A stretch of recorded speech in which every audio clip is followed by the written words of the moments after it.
high in the mountains of southern Colorado in Pagosa Springs, and we're just about ready to go meet Wayne and Kathy Justice, who learned the hard way just how devastating fluoride can be to their animals. They show horses, quarter horses. They've lost 6 and 4 dogs. They now know why. I distill all of our drinking water, our dog's water now. We've had 4 dogs die. This is what we got out of the distiller while the water was fluoridated.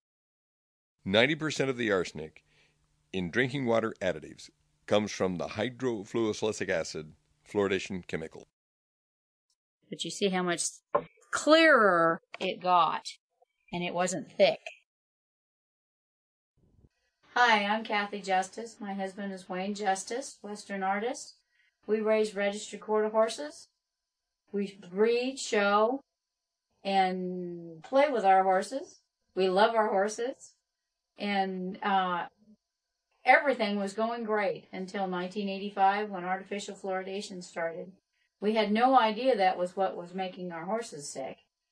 So we changed feeds, we did everything, had vets come out, we went to the ends of the earth trying to figure out what was wrong with our horses, and it wasn't until 2002 that my most precious baby doe died.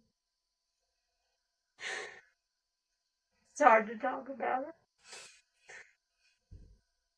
6 different vets, 2 of which were at Colorado State University, that had absolutely no clue what was wrong with her.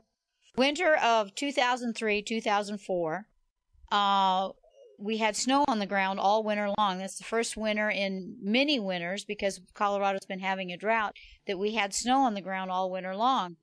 We have a 100-gallon tank outside, and we do allow our horses to be horses, so we keep them in the barn at night, but during the day, which is the biggest part of their day, they are out and they're able to play and do what they like to do. Well, we noticed that that tank that we normally filled every day to day and a half was only needing filled every 18 to 19 days. So we started watching the horses, and they would even stand right there by the tank with the heated city fluoridated water, looked clean, and eat snow. And they were eating snow a big part of the day. And we noticed that all the colic stopped.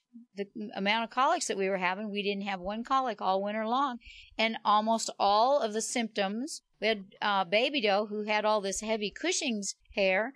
She shed all winter long. Well, when it gets down to 35 degrees below zero, a horse shouldn't be shedding, but she was shedding this excess hair.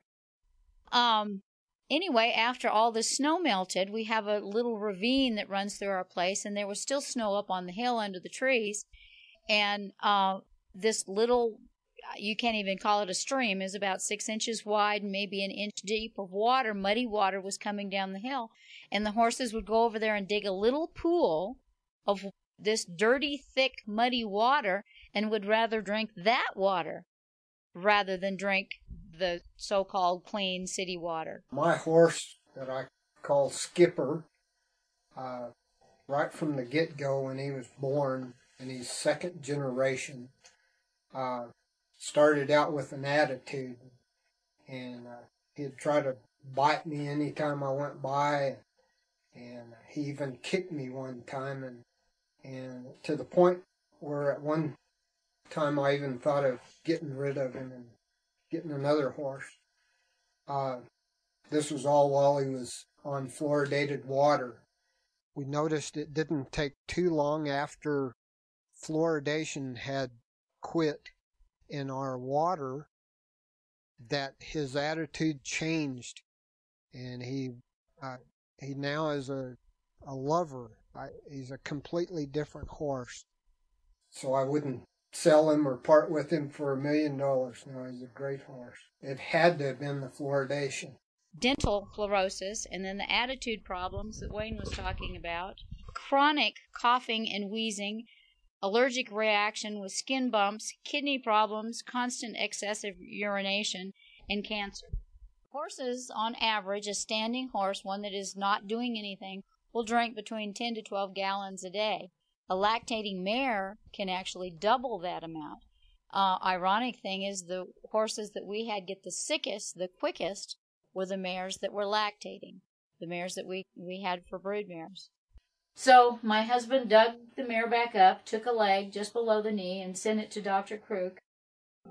To summarize what we found in the Justice horses, 1, there is a source of fluoride, namely the artificial fluoridation of the community water, which is the only source of water for the horses and the only source of fluoride because there is no fluoridated mineral supplements used and there is no fluoride containing fertilizer used on the farm.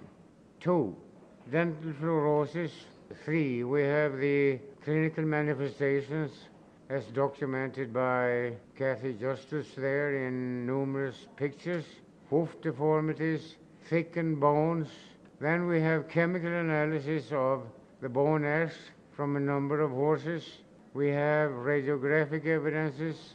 Now we are up to 3, 4, 5. We have also microscopic evidences of fluoride damage to the bone tissue, also reported allergy reaction to the artificial fluoridation of the community water. So all with the evidences we have accumulated, there can be no doubt at all and stated with reasonable scientific certainty that the Justice horses were and are suffering from chronic fluoride poisoning. It wasn't until we got the scientific paper from Dr. Crook, the first one from Baby Doe, that I sent the water department a letter and told them, this is what you've done to my horses. And they were totally appalled. Second meeting, they were going to educate us how good fluoride was for us. And, of course, the things that they said were basically lies. The fluoridation of the Pagosa area water supplies ceased. The citizens stood up and demanded that the water district act responsibly, and thankfully they did. On a sadder note, Skipper, Wayne's $1 million lovable horse, died January 31st of lung cancer. He was only 9 years old. But that's a predictable result of drinking hydrofluoric acid, arsenic-contaminated water. What's in your water?